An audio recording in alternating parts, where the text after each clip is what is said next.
시편 57편 1절에서 11절까지의 말씀입니다.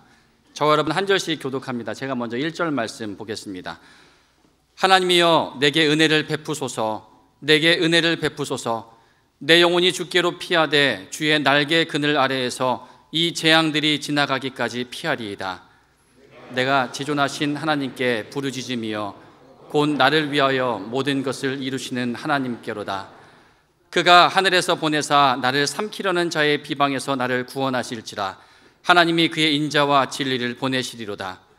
내 영혼이 사자들 가운데에서 살며 내가 불사르는 자들 중에 누웠으니 곧 사람의 아들들 중에라. 그들의 이는 창과 화살이요 그들의 혀는 날카로운 칼 같도다. 하나님이여 주는 하늘 위에 높이 들리시며 주의 영광이 온 세계 위에 높아지기를 원하나이다. 그들이 내 걸음을 막으려고 그물을 준비하였으니 내 영혼이 억울하도다. 그들이 내 앞에 웅덩이를 팠으나 자기들이 그 중에 빠졌도다. 하나님이여 내 마음이 확정되었고 내 마음이 확정되었사오니 내가 노래하고 내가 찬송하리이다. 내 영광과 깰지어다. 비파야 수금아 깰지어다. 내가 새벽을 깨우리로다. 주여 내가 만민 중에서 주께 감사하오며 문나라 중에서 주를 찬송하리이다. 무릇 주의 인자는 커서 하늘에 미치고 주의 진리는 궁창에 이르나이다. 다 같이 하나님이여 주는 하늘 위에 높이 들리시며 주의 영광이 온 세계 위에 높아지기를 원하나이다. 아멘. 이 시간 우리가 사랑하는 목사님 나오셔서 막장일까 축복의 통로일까라는 제목으로 하나님 말씀 선포해 주시겠습니다.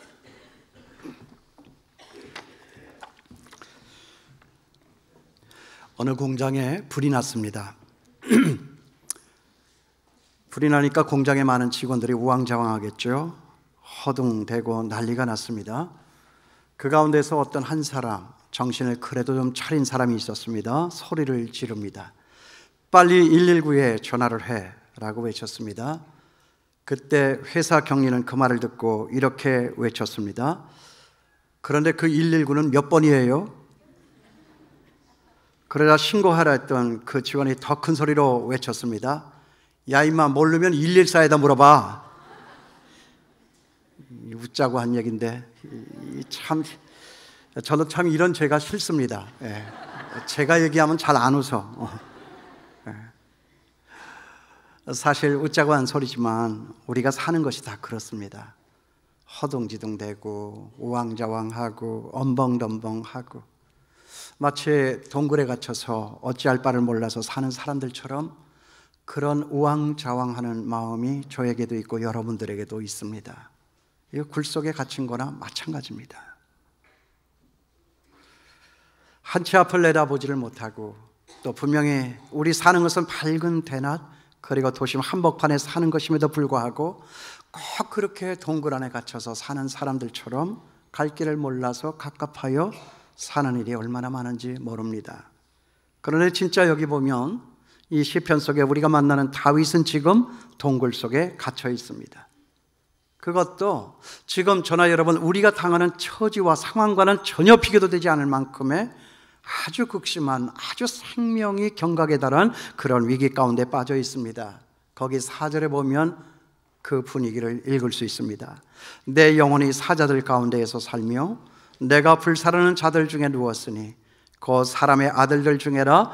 그들의 이는 창과 화살이요 그들의 혀는 날카로운 칼 같도다. 여러분 당시 최고의 권력자였던 이 사울 임금이 질투의 화신이 돼 가지고 당신의 사위 다윗을 잡아 죽이려고 혈안이 되어 있으니까 이것이 얼마나 두려운 상황입니까? 얼마나 불안한 상황입니까? 얼마나 억울한 상황입니까? 얼마나 어처구니가 없는 상황입니까? 저는 이 시편을 대하면서 먼저 깨달은 것이 이것입니다. 아, 그렇구나. 피할 곳이 없다. 장인이라도 사위를 죽이려고 덤벼드는 세상이니까 우리가 정말 피할 곳은 과연 어디일까? 여러분 피할 곳이 있습니까? 피할 곳이 없습니다. 그것이 저나 여러분 우리의 인생인 것입니다. 그러나 그때 우리 예수님을 믿는 사람들은 조심해야 될 것이 있습니다. 그럴 때 정말 조심할 건 뭐냐 하면, 우리 믿음의 사람들은 우리의 그런 헛된 감정이나 앞에 있는 것을 보고 생겨지는 자연스러운 감정, 그 헛된 감정이나 그 헛된 감정에서 흘러나오는 지나친 과장을 우리는 피해야 합니다. 이거 조심해야 합니다. 나만 고통을 당하는 것 같고, 나만 불행을 당하는 것 같고, 나만 억울한 일을 당하는 것 같고, 하나님은 계시는가 안 계시는가, 하나님이 살아계시다면 내게 이럴 수가 있는가, 이 모든 것을 다 내려놓고 던져버리고 싶은 이런 헛된 감정이나 헛된 감정에서 나오는 그 지나친 과장이 나를 더 괴롭힐 수가 있습니다. 여러분, 예수 믿는 사람들은 어려운 일을 만나도 호들갑 떠는 거 아니에요. 그건 세상 사람들이죠. 의지할 데가 없으니까, 그 다음이 없으니까, 그 다음이 어떤 줄 모르니까 호들갑 떠는 것은 세상 사람들이지, 우리 예수 믿는 사람들은 절대로 우리 눈앞에 나타나는 어떤 상황을 바라다보고 그것에 대한 헛된 감정, 그 감정에서 나오는 어떤 과장된 마음, 이것을 우리는 조심을 해야 된다 하는 거지요. 그러니까 거기에 8절과 9절에 뭐라고 하고 있습니까? 이게 정말 진정한 믿음의 사람이에요. 다윗이 어떻게 하고 있어요? 다윗은 지금 이 동굴 속에서, 어려운 상황 속에서 당신의 장인 사울이 자기를, 군사들을 풀어서 은밀하게 쫓아오고 죽이려고 하는 그런 상황 속에서 뭐라고 말을 합니까? 이 동굴에서 나를 피하게 하여 주시옵소서 라고 그렇게 기도한 것이 아니라, 이 동굴도 내게는 축복의 통로가 되어질 줄을 믿습니다 라고 그렇게 기도하고 있어요. 증거 있습니까? 있습니다. 8절과 9절 보세요.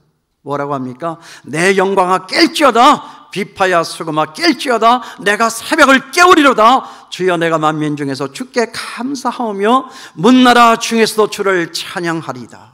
선포하고 있어요. 그런 상황 속에 파묻혀서도 그런 상황 속에 파묻히지 아니하고 그것을 뚫고 나와서 그 위에 계신 하나님을 바라보면서 내 영혼아 비파야 수금아 찬송할지어다 명령하고 있잖아요. 선포하고 있습니다. 그러므로 여러분, 우리가 이 말씀을 통해서 위로받을 수 있는 것은 뭐냐 하면, 다윗의 이 동굴이 축복의 통로가 될 수 있었다면 저와 여러분, 오늘 우리가 만나는 이 동굴도 축복의 통로가 될 수 있다. 여러분 믿습니까? 이럴 때 우리가 불러야 될 찬송이 뭔지 아세요? 여러분, 이 찬송 잘 아시죠? 고요한 바다로 저 천국 향할 때 주 내게 순풍 주시니 참 감사합니다. 얼마나 좋은 가사입니까? 그러나 여러분, 우리의 인생이 어디 그렇습니까? 그 풍랑을 피할 수 없는 것이 우리 인생입니다. 누구라도 피할 수 없는 것이 우리 인생입니다. 교회 나온다고, 예수 믿는다고 그 풍랑을, 그 동굴을 면할 수가 있습니까? 절대 그렇지 않습니다. 공평하게 우리가 만나는 세상은 믿는 사람이나 믿지 않는 사람이나 동일한 상황과 조건 속에 우리는 만나게 됩니다. 그럴 때 우리가 불러야 될 찬송은 뭐냐? 그 찬송 2절 가운데 이런 가사말이 나오죠. 큰 물결이 일어나 나 쉬지 못하나 이 풍랑으로 인하여 더 빨리 갑니다.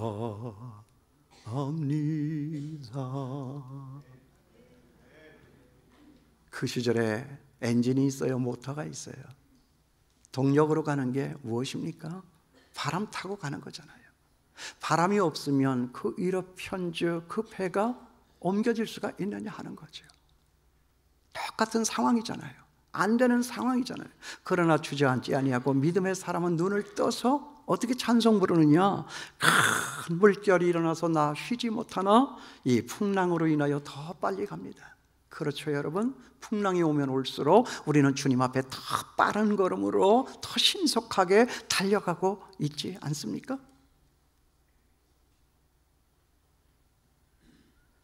큰 물결이 일어나 쉬지 못하고 고통당하고 억울한 일 당하고 동굴 속에 갇히고 그 풍랑 때문에 고통당하고 낙심하지만 이 풍랑으로 인하여서 나는 더 빨리 갑니다. 소원의 항구를 향하여 더 빨리 갑니다. 그러므로 저는 오늘 이 시간 여기 예배 나와 예배 드리시는 여러분들 앞에 축복합니다. 할 수만 있으면 여러분들 모두가 다 1절에만 머무시는 그런 인생이 되기를 바라지만, 만일 여러분 지금 계신 그 자리가 동굴 속이고 풍랑 속이라면 거기 찬송가의 2절이 여러분의 찬송이 될 수 있게 되기를 바랍니다. 옛날에 시골에 교회 가면 그 찬 바닥에 가마니를 깔고 우리의 믿음의 어르신들께서 이 풍랑 인하여 나 쉬지 못하나, 이 찬송 눈물을 흘리면서 정말 많이 불렀어요. 이게 믿음입니다. 이게 교회입니다. 그러므로 정말 우리가 이럴 때 동굴 속에서 풍랑 속에서 절망하고 좌절하는 것이 아니라 이 풍랑 인하여 나 더 빨리 갑니다, 그렇게 고백할 수 있어야 하는 것이다 하는 거죠.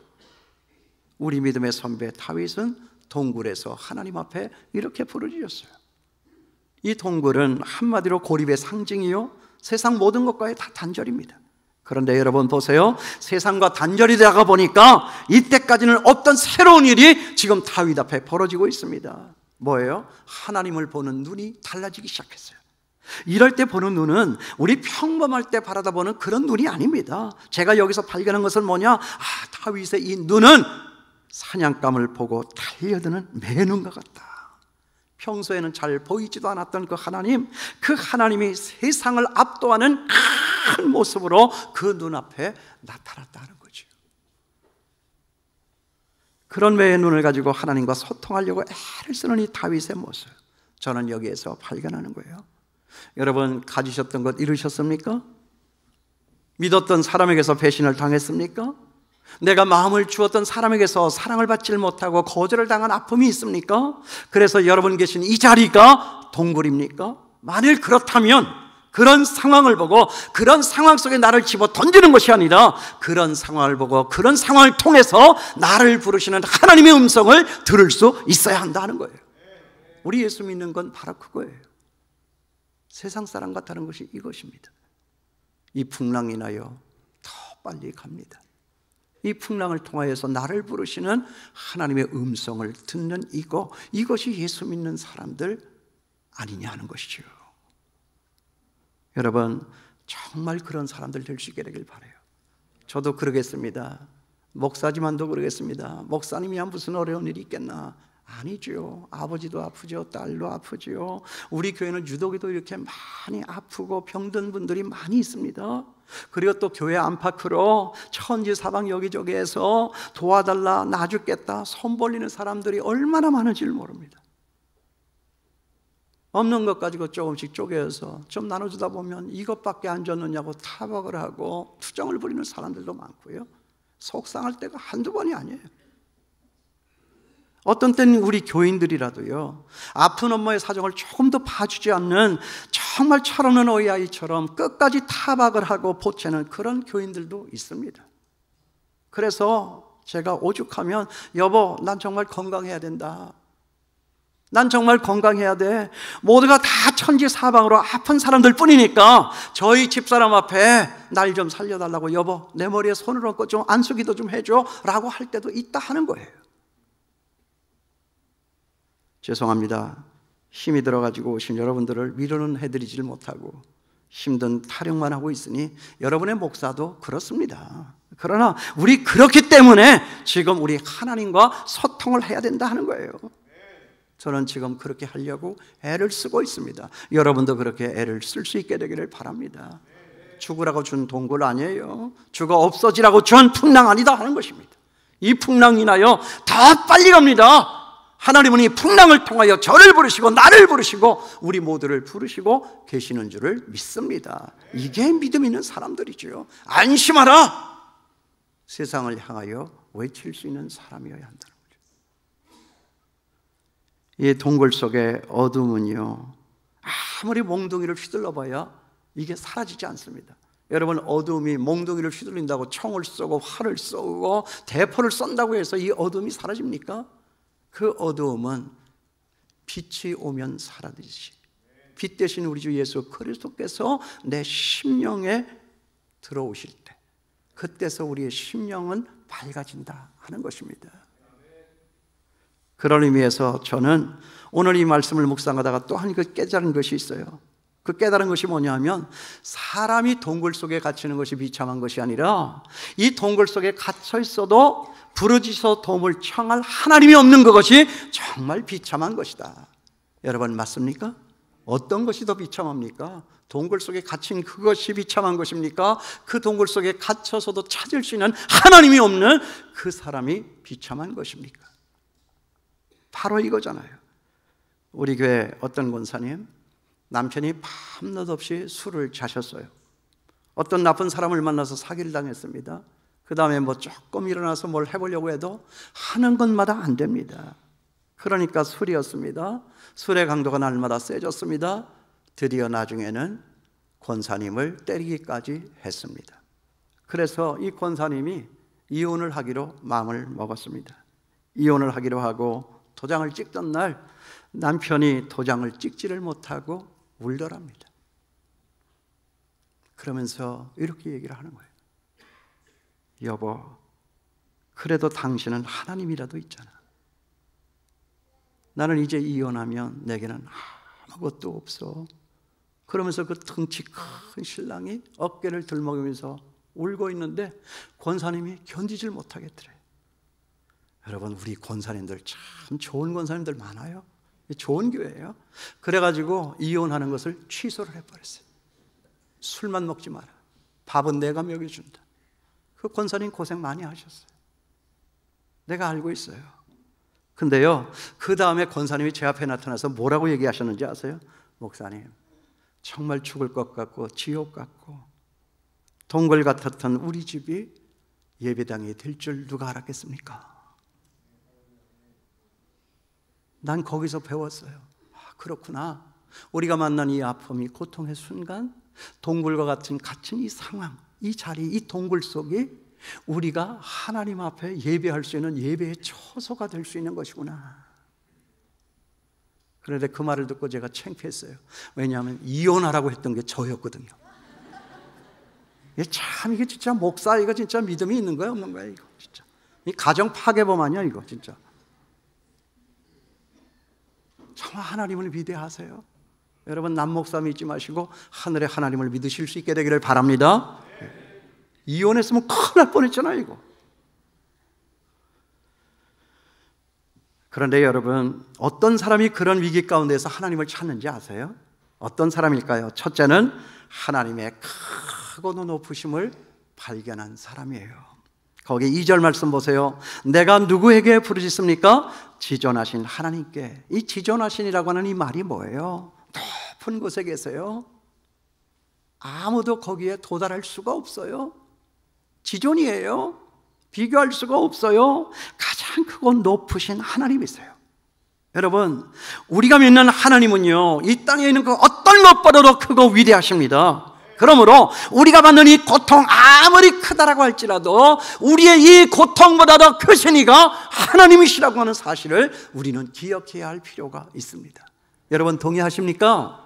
하나님이 더 커요. 내가 지금 끌어안고 신음하고 있는 이 고통이 더 커요. 지금 당장 내 몸에 부닥쳐온 이 아픔이 커 보일지 모르지만 우리가 거기에서 다시 한번 눈을 떠서 하늘의 하나님을 바라보면 내가 지금 당하는 이 아픔의 고통보다 하나님의 크기는 더 크다 하라고 하는 이 사실, 거기에 우리의 위로가 있는 거잖아요.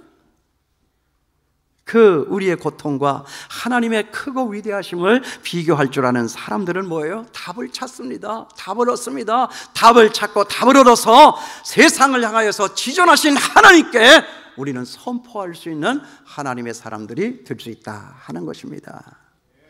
이건 좀 오래전에 되었던 일인데 거의 한 지금 8, 9년 된 것 같은데요. 그때 제가 미국에 갔을 때 얘기입니다. 그때 해가 질 무렵이면 저녁을 일찍 먹고 저는 손녀와 같이 공원 산책을 나가는 것을 좋아했습니다. 그 공원에 가면 오리들이 있어요. 작은 거북이들도 놀아요. 그런 연못을 보고 옆에 있는 또 놀이기구에 가서 놀이기구도 타고 또 서로가 손을 잡고 또 나무숲 사이로 난 길을 흙길을 걷기도 하고, 그래서 한참을 놀고 지내다가 돌아오기 전 며칠 전이 된 거예요. 어떤 날 입고 있던 옷을 제가 벗어서 이제 잔디밭 위에 깔았는데, 그리고 거기에 앉았는데 아이가 저를 이렇게 쳐다보면서 이런 얘기를 해요. 할아버지, 이제 며칠 남았어요? 너 그거 왜 자꾸 물어? 아닌 게 아니라 얘가 며칠 전부터 자꾸만 저한테 할아버지 며칠 남았냐고, 이제 며칠 있으면 갈 거냐고 하고 자꾸 묻는 거예요. 가슴 아프게. 그래서 제가 너 그거 왜 자꾸 물어? 그랬더니 이 아이가 갑자기 울먹울먹 하면서 제 가슴으로 파고 들어오면서 섭섭하니까 그러잖아. 섭섭하니까 그렇잖아. 그래서요, 이 등치 큰 남자가 조그만 여자를 붙들고 끌어안고 울었어요. 근데 한참 그렇게 울고 있다가 보니까 먼데 서쪽 하늘에요, 이야, 지는 해가 붉게 하늘을 물들이며 기울어져 가고 있는 거예요. 너무 환상해. 이제 며칠 안 있으면 지는 해 저 방향을 따라서 나도 이 아이와 헤어져서 돌아가야 하는 것이죠. 그러나 그렇게 울고 있는 애를 그냥 마냥 그렇게 울게 내버려 둘 수가 없어서 아이를 달래보려고 진정시키려고 제가 그 석양 가운데 둥근 애를 가리키면서 아이에게 이렇게 얘기를 했어요. 하선아, 저 하늘 좀 봐. 저 하늘 위에 둥근 애는 누가 만드셨을까? 하나님이 만드셨지. 그러더니 이 아이가 울던 것을 멈추고 뭐라고 하는지 아세요? God is good. God is great. God is good. God is great. 슬프지만 힘들지만 헤어지기 어려웠지만 저 하늘에 뜬 해를 바라다 보니까 정말 마음이 확 풀어지는 거예요. 이게 바로 그거 아닙니까? 8시간 전에 그 아이가 봤던 그 해가 지금 내가 여기 서서 보고 있는 그 해잖아요. 우리 손녀아이가 그 해를 보았다면 여기 있는 그 해 내가 보는 거잖아요. 그 아이의 동선, 여기 가고 누구와 어울리고 무엇을 먹고 어디에 가 있는지 그 해는 다 알고 있을 거 아니에요. 그럼 여기 있던 이 해한테 물어보면 다 대답해 줄 것 아니에요. 그런데 여러분, 우리 하다가 안 되면 정말 어떤 말을 하죠? 뭐예요? 어떻게 얘기를 합니까? 하다가 안 되면 일이 어떻게 되면, 야, 이거 하늘의 별 따기보다도 더 힘들다. 여러분 그런 말을 하잖아요. 하늘의 별을 어떻게 따요? 그런데 여러분, 하늘의 별 따기보다도 더 힘든 게 뭔지 아세요? 하늘의 별 달기입니다. 맞잖아요. 그 달아놓은 별 따오는 것도 그렇게 어렵지만 그 허공에다가 그 해를 달아놓는다라고 하는 거, 여러분 이게 얼마나 더 어렵겠습니까? 여러분 그 해를 달아놓으신 이가 누굽니까? 하나님 아니냐고 말이에요. 주님의 높고 위대하심은, 안 되겠다, 너무 높아가지고 여기까지 하겠습니다. 정말 우리의 고통이 크다라고 하지만 여러분, 우리의 하나님은 더 크십니다. 우리의 어두움이 짙다라고 말하지만 우리 하나님은 그 어두움을 삼켜내고 녹여낼 수 있는 하나님이십니다. 그 하나님을 만나는 오늘 이 시간이 될 수 있게 되기를 바랍니다. 그 다음에 또 둘째로, 어떤 사람이 하나님을 찾아요? 그 크고 위대하신 하나님과 진짜 관계를 맺고 있는 사람, 그 사람이 하나님을 찾아서 새로운 길을 나아갈 수가 있다 하는 거예요. 거기 2절 말씀 보세요. 내가 지존하신 하나님께 부르짖으며 곧 나를 위하여 모든 것을 이루시는 하나님께로다. 여러분, 그 하나님의 이름을 누가 불러야 되는 거예요? 내가 불러야 되는 거예요. 내 이 어려운 상황 속에 그 하나님을 불러서 내 어려운 상황 속에 대입을 해야 될 사람이 누굽니까? 내가 해야 되는 것입니다. 그 어려운 상황을 만난 내가 대입을 해야 되는 거예요. 여러분 잘 보세요. 우리 예수 믿는다고 하지만, 교회 나온다고 하지만 우리가 다 이런 허상에 걸려 있는지 모르겠어요. 길은요, 아는 게 아니에요. 가는 거예요. 그런 말 있잖아요. 길은 아는 것이 아니다, 가는 것이다. 알면 뭐합니까? 부르짖고 찾고 길을 나서 가야 되는 것 아니냐 그 말이에요. 하나님을 알고 있습니까? 거기서 멈추셔서는 안 됩니다. 가야 합니다. 가서 만져야 되는 거예요. 핥아봐야 되는 거예요. 냄새 맡아봐야 되는 것입니다. 꼬집어도 보고요, 비틀어도 보고요, 뒤집어도 보고요. 여러분, 우리의 믿음이라고 하는 것은 관계입니다. 우리의 지식 아닙니다. 지식에 있는 것이 우리의 가슴으로 내려오고, 그래서 내려온 그 지식이 우리의 가슴을 뜨겁게 해서 우리의 손과 발로 에너지로 전달되는 이것이 우리의 믿음이다 하는 것입니다. 이게 아니면 절간에 나가는 거나 뭐가 다릅니까? 부적을 때려 점쟁이한테 가는 것이 그것과 뭐가 다를 게 있겠습니까? 우리는 가는 것입니다. 관계 맺는 것입니다. 그것을 믿고 그럴 줄을 알고 가서 손을 잡고 그리고 냄새 맡고 그리고 우리가 부둥켜 안고 말할 수 있는 이것이 하나님을 믿는 것입니다. 여기까지 가야 되는 거죠. 여러분, 이 두 말의 조화를 아세요?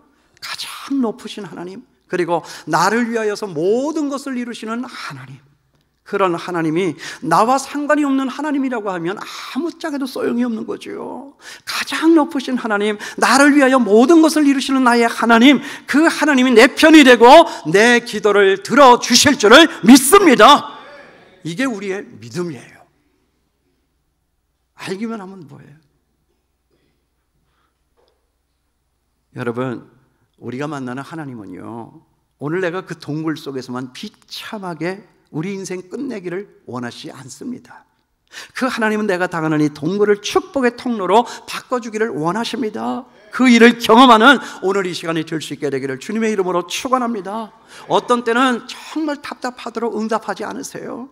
하나님께 맡긴 삶인데도 어지럽고 힘들 때가 있습니다. 그래서 모든 걸 다 포기하고 내려놓고 싶을 때도 있습니다. 도대체 내가 이걸 언제까지 기다리고 언제까지 이걸 내가 맡겨야 하나? 그럴 때도 있습니다. 그럼에도 불구하고 제가 말합니다. 맡겨야 합니다. 왜 맡겨야 되는지 아세요? 그 이유를 제가 두 가지로 얘기할게요. 첫째, 안 맡기면 어떡할 건데요? 맞잖아요. 맡겨야죠. 둘째는 뭐예요? 이게 굉장히 중요한 거예요.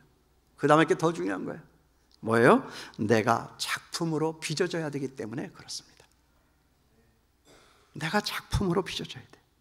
여러분, 만일 아무 일도 일어나지 않기를 기대한다면, 그냥 밥 세끼 먹고 평범하게 그렇게 지나가기를 원한다면 여러분, 그것은 분명 진흙덩어리와 같은 것입니다. 하나님은 그런 상태로 저나 여러분 우리를 내버려 두기를 원하지 않습니다.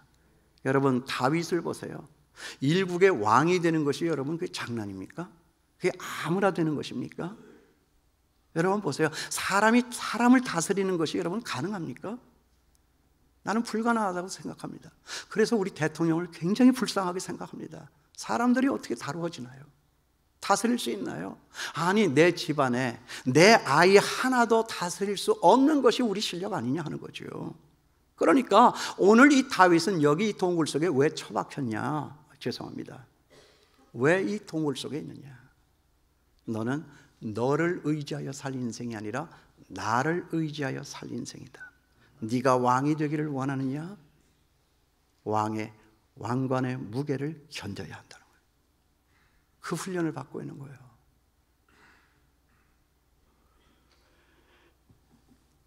아버지 집에서 사는 것이 요셉의 목표였다라고 하면 요셉은 그토록 우여곡절이 많이 있는 인생을 살지 않아도 됩니다. 하지만 요셉의 인생은 꼬여도 정말 단단히 꼬였잖아요. 왜 그런 줄 아십니까? 우리 다 아는 거잖아요. 왜 그렇습니까? 하나님께서 요셉의 인생을 물레같이 돌리고 계셨기 때문에 그렇습니다. 현기증이 날 만큼 이 물레를 빠르게 돌리셨으나 요셉은 묵묵히 따라 돌았죠. 그리고 하나님 앞에 한 번도 항변하가 이렇게 다시 되묻지 않았습니다. 왜 그랬습니까? 요셉은 그의 인생을 꼬이게 만드는 이 환란에 주목하지 않았습니다. 단지 그의 인생을 주목하시고 다루시는 하나님의 그 주권에 주목을 했다 하는 것이죠. 그래서 그는 하나님이 돌리실 때 돌았습니다. 여러분, 제가 자꾸 쓰는 말이지만 하나님이 돌리시고자 하면 여러분 돌아가야 됩니다. 그래서 저는 목회하는 우리 친구들 어려움이 많잖아요. 참 요즘에 교회들이 어렵더라고요. 와서 이러저러한 어려움들이 얘기를 하면 제가 이렇게 얘기를 합니다. 정말 미안한데 나 역시도 그 중에 하나인데 하나님이 돌리시고자 하면 우리 돌아야 된다. 하나님이 우리를 다루시고자 하면 우리는 다루어 드려야 된다. 이게 저의 답입니다. 맞습니까? 하나님이 돌리시면 돌아야 됩니다. 정신없이 돌아가는 그 물레에 나를 온전히 맡겨야 된다 하는 거예요. 어지러워도 토할 것 같아도 붙어 있어야 합니다. 왜냐하면 돌아가던 그 물레는 언젠가는 반드시 서게 돼 있습니다. 믿습니까? 서는 날이 찾아오는 거예요. 반드시 찾아옵니다. 그럴 때 바로 명품 하나가 탄생하는 것입니다. 이게 하나님의 물레질이에요. 만일 요셉이 자기 집에서 채색 옷을 입고 아버지 사랑만을 받고 살았다면 잘 닦아진 개밥 그릇 정도나 되었을 것입니다. 그러므로 우리 믿음의 사람은 절대로 절망해서는 안 돼요. 그리고 분노해서도 안 됩니다. 절망은 폭망으로 가는 길이고요. 그리고 분노는 심판으로 가는 길임을 우리는 명심해야 합니다. 그러므로 이때 우리가 생각해야 할 것이 뭐냐? 내가 나를 빚는 것보다 하나님이 나를 빚는 것이 더 좋잖아? 그러므로 동굴 속에 있다 할지라도 이 동굴이 나로 끝내라고 하는 사인이 아니라 새로운 출발, 새로운 시작, 축복의 통로, 저 소원의 항구를 향하여 더 빨리 나아가는 그런 복된 길이 될 수 있음을 여러분들이 믿으시고, 이거 믿으시고, 이거 믿느냐 안 믿느냐는 이건 엄청난 차이예요. 정말 제발 믿으시고 하나님이 빚어서 명품 인생으로 만들어주시는 그 귀한 날을 여러분이 맞으시고, 그걸 보고 저도 보람으로 느끼며 하나님 앞에 감사하는 그런 날이 있게 되기를 주님의 이름으로 축원합니다. 그러므로 지금 있는 내 자리가 막장일까 축복의 통로일까 다시 생각하시는 오늘 이 시간이 되기를 바랍니다. 기도하겠습니다.